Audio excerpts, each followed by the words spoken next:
माघ मास महात्म्य अध्याय 3। तब राजा दिलीप कहने लगे, महाराज यह पर्वत कितना ऊंचा और कितना लंबा चौड़ा है। तब वशिष्ठ जी कहने लगे कि 36 योजन ऊंचा, ऊपर चोटी में 10 योजन चौड़ा और नीचे 16 योजन चौड़ा है, जो हरी, चंदन, आम, मदार, देवदार और अर्जुन के वृक्षों से सुशोभित है। दुर्भिक्ष से दुखी होकर इस पर्वत को और फल फूलों से परिपूर्ण देखकर भृगु वहीं रहने लगे और यहाँ पर कंदराओं, वनों और उपवनों में बहुत दिन तक तप करते रहे। इस प्रकार जब भृगु ऋषि वहाँ पर अपने आश्रम पर रह रहे थे तो एक विद्याधर अपनी पत्नी सहित उतरा। वे अत्यंत दुखी थे। उन्होंने भृगु ऋषि को प्रणाम किया और ऋषि ने बड़े मीठे स्वर में उनसे कहा कि हे विद्याधर, तुम बड़े दुखी दिखाई देते हो, इसका क्या कारण है। तब विद्याधर कहने लगे कि महाराज, पुण्य के फल को पाकर, स्वर्ग पाकर तथा देवतुल्य शरीर पाकर भी मेरा मुख व्याघ्र जैसा है।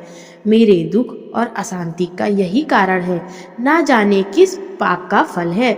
मेरे चित्त की व्याकुलता का दूसरा कारण भी सुनिए। मेरी पत्नी अति रूपवती, मीठा वचन बोलने वाली, नाचने और गाने की कला में अति प्रवीण, शुद्ध चित्त वाली, 7 सुरों वाली, वीणा बजाने वाली, जिसने अपने कंठ से गाकर नारद जी को प्रसन्न किया, नाना स्वरों के नाच से वीणा बजाकर कुबेर को प्रसन्न किया, अनेक प्रकार के नाच ताल से शिव महाराज जी भी अति प्रसन्न और रोमांचित हुए। शील, उदारता, रूप तथा यौवन में स्वर्ग की कोई अप्सरा इस जैसी नहीं। कहाँ ऐसी चंद्रमुखी स्त्री और कहाँ मैं व्याघ्र मुख वाला।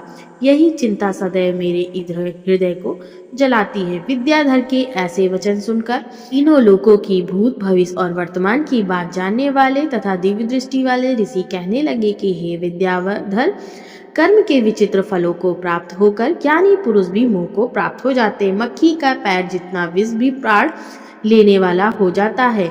छोटे छोटे पापों का फल भी अत्यंत दुखदायी हो जाता है। तुमने माघ मास की एकादशी का व्रत करके द्वादशी ना आने तक शरीर में तेल लगाया, इसी पाप कर्म से व्याघ्र हुए। एकादशी के दिन उपवास करके द्वादशी को तेल लगाने से राजा पुरुरवा ने भी कुरूप शरीर पाया था। तब वह अपने कुरूप शरीर को देखकर दुखी होकर हिमालय पर्वत पर देव सरोवर के किनारे पर गए।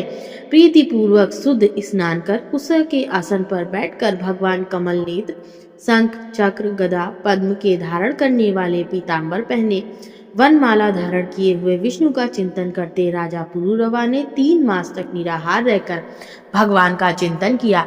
इस प्रकार 7 जन्मों में प्रसन्न होने वाले भगवान राजा के 3 महीने के तप से अति प्रसन्न हो गए और माघ की शुक्ल पक्ष की एकादशी को प्रसन्न होकर भगवान ने अपने शंख के जल से राजा को पवित्र किया। भगवान ने उसके तेल लगाने की बात याद दिलाकर सुंदर देवताओं का सा रूप दिया, जिसको देखकर उर्वशी भी उसको चाहने लगी और राजा कृतकृत होकर अपनी पुरी को चले गए। भृगु ऋषि कहने लगे कि हे विद्याधर, इसलिए तुम क्यों दुखी होते हो।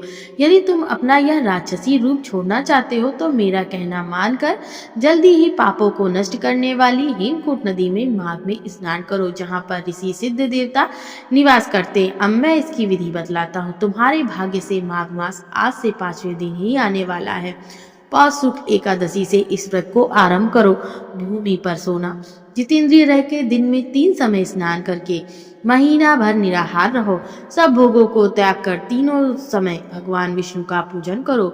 जब तुम द्वादशी को शिव जी स्तोत्र और मंत्रों से पूजन करोगे तो तुम्हारा मुख देखकर सभी चकित हो जाएंगे और तुम अपनी पत्नी के साथ सुखपूर्वक क्रीड़ा करोगे। माघ मास के प्रभाव को जानकर सदा माघ में स्नान करो। पाप दरिद्रता से बचने के लिए मनुष्य को सदा यत्न से माघ मास में स्नान करना चाहिए। स्नान करने वाला इस लोक तथा परलोक में सदा सुख को पाता है। वशिष्ठ जी कहते हैं कि हे दिलीप, भृगु जी के यह वचन सुनकर वह विद्याधर अपनी स्त्री सहित उसी स्थान पर पर्वत के झरने में माघ स्नान करता रहा और उसके प्रभाव से उसका मुख देव के समान हो गया और वह मणिग्रीव पर्वत पर आनंद से रहने लगा।